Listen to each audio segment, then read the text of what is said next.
ارسطو نے اپنے استاد افلاطون سے پوچھا کہ رشک اور حسد میں کیا فرق ہے؟ افلاطون نے کہا، تم پر رشک کرنے والا یہ چاہتا ہے کہ وہ ارسطو بنے، اور حاسد یہ چاہتا ہے کہ تم مر جاؤ۔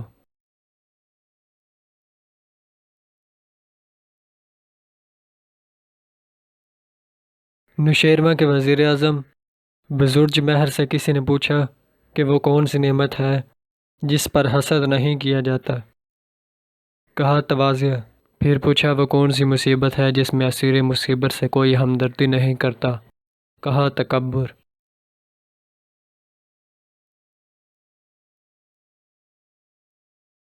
غرور ایک پردہ ہے جو کسی کمزوری پر ڈالا جاتا ہے۔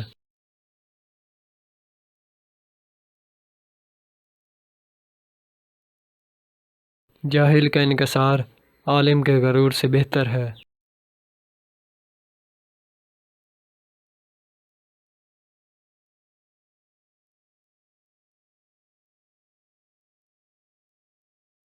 اصل جوان مرد وہ ہے جو بلند منصب پر پہنچ کر تواضع اختیار کرے، طاقت ہو اور انتقام نہ لے۔